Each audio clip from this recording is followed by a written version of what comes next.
নমস্কার বন্ধুরা, আমার পূজাবিধি চ্যানেলে আপনাদের সকলকে স্বাগত। আজ এই ভিডিওতে আমরা আলোচনা করব আগামী 12ই আগস্ট 2026 বুধবার সংগঠিত হতে চলেছে এই বছরের সর্বপ্রথম পূর্ণগ্রাস সূর্যগ্রহণ সে সম্পর্কে। এই গ্রহণ নিয়ে সাধারণ মানুষের মধ্যে, বিশেষ করে গর্ভবতী মায়েদের মনে নানা রকম সংশয় রয়েছে। এই গ্রহণ কখন শুরু হচ্ছে, কখন শেষ হচ্ছে, ভারত বা বাংলাদেশে এই গ্রহণ দেখা যাবে কি না, আর সবথেকে গুরুত্বপূর্ণ বিষয় হলো এই গ্রহণের সূতককাল আমাদের মানতে হবে কি না। বন্ধুরা, আজ এই ভিডিওর মাধ্যমে আগামী 12ই আগস্টের সূর্যগ্রহণ সম্পর্কে যাবতীয় তথ্য আপনাদের সামনে ব্যাখ্যা করব। সঙ্গে জানব এই দিন কালী পুজো করা যাবে কি না, কালী পুজো করলে কিভাবে করবেন, কালী পুজোর শুভ সময় ইত্যাদি। প্রথমে আমরা গ্রহণ সম্পর্কিত বিষয় আলোচনা করে নেব।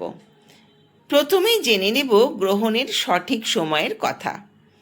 ভারতীয় সময় অনুযায়ী 12ই আগস্ট 2026 বুধবার দিন সূর্যগ্রহণ শুরু হবে রাত্রি 9টা 4 মিনিটে। এই গ্রহণের পূর্ণগ্রাস আরম্ভ হবে রাত্রি 10টা 30 মিনিটে। গ্রহণের মধ্যকালীন সময় থাকবে রাত্রি 11টা 17 মিনিট এবং পূর্ণগ্রাসের সমাপ্তি হবে রাত্রি 12টা 2 মিনিটে। এই গ্রহণের সম্পূর্ণ সমাপ্তি হবে 13ই আগস্ট রাত্রি 1টা 23 মিনিটে। এই গ্রহণের পূর্ণগ্রাসের স্থিতি থাকছে 2 ঘন্টা 16 মিনিট এবং সম্পূর্ণ গ্রহণের স্থিতি থাকছে 4 ঘন্টা 24 মিনিট।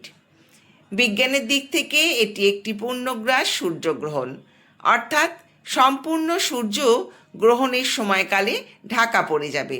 তবে এই গ্রহণ দেখা যাবে মূলত ইউরোপের পশ্চিম অঞ্চলে, আফ্রিকার পশ্চিমাঞ্চলে, উত্তর আমেরিকার গ্রিনল্যান্ড, আটলান্টিক মহাসাগরের উত্তর ভাগে এবং প্রশান্ত মহাসাগরীয় উত্তর ভাগে। এর পাশাপাশি স্পেন, রাশিয়া এই গ্রহণ দেখা যাবে। এবার জানব ভারত এবং বাংলাদেশ থেকে এই গ্রহণ দেখা যাবে কি না। ভারতীয় সময় অনুযায়ী এই গ্রহণ শুরু হচ্ছে রাত্রি 9টার পর থেকে, অর্থাৎ আমাদের ভৌগোলিক অবস্থান অনুযায়ী মধ্যরাতে। রাতে যেহেতু সূর্য দেখা যায় না, তাই ভারত এবং বাংলাদেশ সহ এশিয়ার বিস্তীর্ণ অঞ্চল থেকে এই সূর্যগ্রহণ একেবারেই দৃশ্যমান হবে না। তাহলে প্রশ্ন থাকে, আমাদের কি সূতককাল মানতে হবে?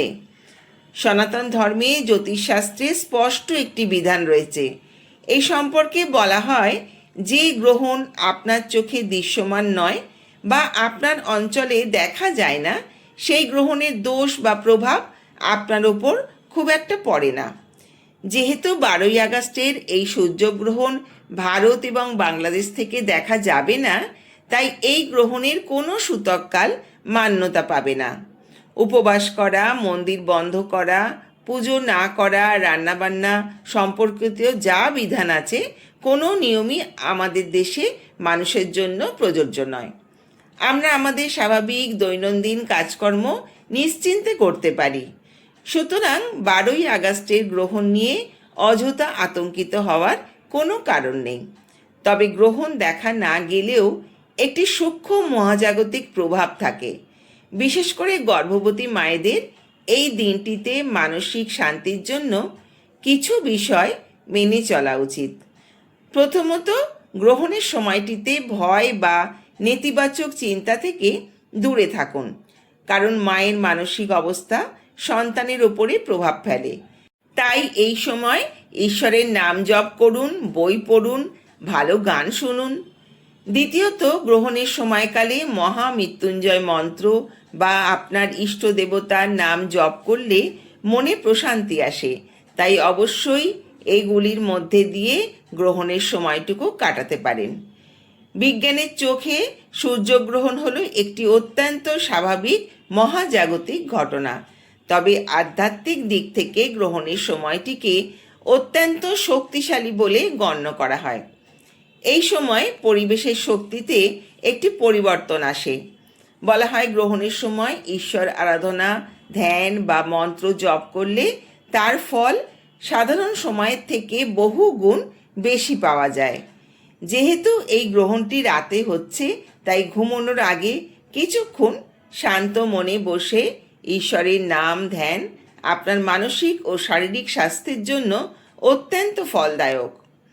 বন্ধুরা, যেহেতু এই বছর অমাবস্যা তিথির সঙ্গে পূর্ণগ্রাস চন্দ্রগ্রহণ রয়েছে, তাই এই অমাবস্যার গুরুত্ব আরও অনেক বেড়ে গেছে। এখন আমাদের মনে প্রশ্ন থাকছে যে এই সূর্যগ্রহণের মধ্যে আমরা কালী পুজো করতে পারবো কি না। ইতিমধ্যেই আমরা জেনে নিয়েছি, যেহেতু ভারত এবং বাংলাদেশে এর প্রভাব থাকছে না, তাই এই দিন মা কালীর পুজো করতে পারি। সর্বপ্রথমে আমরা জেনে নেব যে অমাবস্যা তিথি কখন পড়েছে, কখন শুরু হচ্ছে অমাবস্যা তিথি এবং কখন শেষ হচ্ছে। এছাড়া অমাবস্যা তিথির ব্রত, উপবাস এবং নিশি পালন কবে রয়েছে। এই অমাবস্যায় গঙ্গা স্নান ও দানের শুভ সময় কখন। আপনারা যদি মা কালীর পুজো করেন বা বাড়িতে অমাবস্যার পুজো করেন, তাহলে কোন সময় পুজো করবেন। এই অমাবস্যাটি শ্রাবণ মাসে রয়েছে। দেবাদিদেব মহাদেবের প্রিয় মাস হলো শ্রাবণ মাস, তাই শ্রাবণ মাসের অমাবস্যার গুরুত্ব ভক্তদের কাছে ও অপরিসীম। এই অমাবস্যা তিথিতে পূর্বপুরুষদের পুজো করা অত্যন্ত শুভ। পূর্বপুরুষদের শান্ত করার এবং তাদের আশীর্বাদ লাভের এই তিথিতে সহজ কিছু উপায় অবলম্বন করতে পারেন। কোনো বিশেষ কামনা হোক বা অর্থ সংক্রান্ত কোনো সমস্যা হোক, কিছু উপায় অবলম্বন করলে ভালো উপকার পাওয়া যায়। একটা বেলপাতার সঙ্গে 108টা অক্ষত চালের দানা নিয়ে একসঙ্গে তা শিবলিঙ্গে অর্পণ করেও নিজের মনস্কামনা জানালে দ্রুততায় তা পূরণ হওয়ার সম্ভাবনা থাকে। এছাড়া এই অমাবস্যায় শিবলিঙ্গে কাঁচা দুধ ও গঙ্গা জল মিশিয়ে অভিষেক করতে পারেন এবং শ্বেত চন্দন সহযোগে বেলপাতা অর্পণ করুন। ওং নমঃ শিবায় এই মন্ত্র জপ করে। কখন থেকে শুরু হচ্ছে এই অমাবস্যা। অমাবস্যার তিথি শুরু হচ্ছে 11ই আগস্ট 2026, বাংলার 25শে শ্রাবণ 1433, মঙ্গলবার রাত্রি 1:38 এবং অমাবস্যার তিথি সমাপ্ত হচ্ছে 12ই আগস্ট 2026, বাংলার 26শে শ্রাবণ 1433, বুধবার রাত্রি 11:37।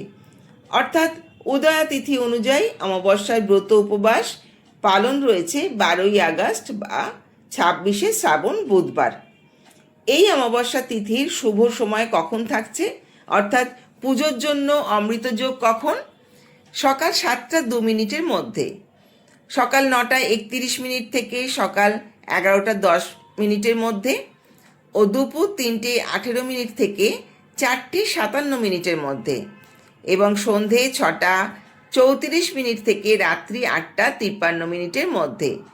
মধ্যরাত্রি 1:31 থেকে ভোর 5:15 মধ্যে। যারা সকালের দিকে পুজো করতে চান, তারা সকাল 9:31 থেকে সকাল 11:10 মধ্যে পুজো করতে পারবেন। এইবার জেনে নেব এই দিন মহেন্দ্র যোগ কখন থাকছে। দিবা 1:39 থেকে 3:18 মধ্যে এবং রাত্রি 8:53 থেকে রাত্রি 10:25 মধ্যে। এই অমাবস্যা তিথিতে যারা গঙ্গা স্নান করতে চান, তারা ভোর 5:15 থেকে সকাল 6:30 মধ্যে গঙ্গা স্নান করে নেবেন। আর যারা দান করতে চান, সারা দিন যেহেতু অমাবস্যা তিথি থাকছে, দিনের যে কোনো সময় দান করতে পারেন। এবার জেনে নেব এই অমাবস্যা তিথির পুজোর নিয়ম কি রয়েছে। আমরা প্রত্যেকেই জানি অমাবস্যার দিন মা কালীর পুজো করা হয়। এই দিন মা কালী পুজো করার জন্য আপনারা জবা ফুল বা জবা ফুলের মালা, বেলপাতা, অপরাজিতা ফুল বা অপরাজিতা ফুলের মালা, 108টা জবা বা অপরাজিতা ফুল রাখতে পারেন মা কালীর জন্য। 5 রকমের মৌসুমি ফল, মিষ্টান্ন, ভোগ প্রসাদ নিবেদন করতে পারেন।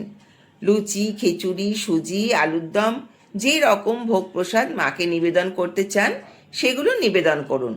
এই সমস্ত নৈবেদ্য পূজার ঘরে মায়ের সামনে সাজিয়ে সকাল সকাল পুজো করতে পারলে খুবই ভালো। রাত্রেও পুজো করতে পারেন শুভ সময়ের মধ্যে। পুজো শুরুতেই সমস্ত নৈবেদ্য সাজিয়ে দিন। মা কালীর উদ্দেশ্যে ধূপ প্রদীপ প্রজ্বলন করুন। ফুল ও ফুলের মালা পরিয়ে মাকে সাজিয়ে তুলুন। তারপর হাতে ফুল বেলপাতা চন্দন সহযোগে অর্পণ করুন মা কালীর উদ্দেশ্যে। এরপর ধূপ ও প্রদীপ দেখিয়ে আরতি করুন। শঙ্খ ঘণ্টা বাজিয়ে নিজের মনস্কামনা জানিয়ে পুজো করুন। পুজোর ভুল ত্রুটি ক্ষমা প্রার্থনা করে মাকে মনস্কামনা জানিয়ে প্রণাম করুন।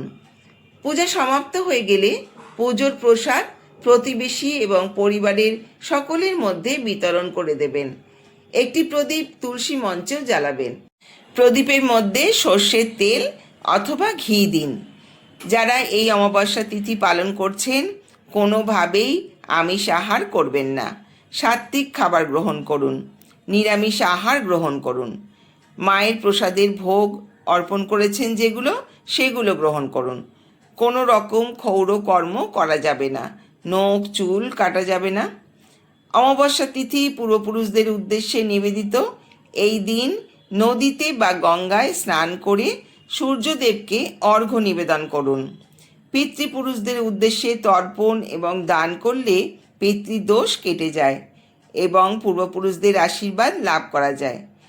যেহেতু এটি শ্রাবণ মাসের অমাবস্যা, তাই এই তিথিতে বেল, অশ্বত্থ, তুলসী গাছ রোপণ করা অত্যন্ত পুণ্যদায়ক বলে মনে করা হয়। বন্ধুরা, পবিত্র শ্রাবণ মাসের এই অমাবস্যায় মা কালীর পূজা করুন এবং মায়ের আশীর্বাদে আপনাদের পরিবারের সকলের সুস্থ এবং সুন্দর জীবন কামনা করি। সকলে সুস্থ থাকুন, ভালো থাকুন।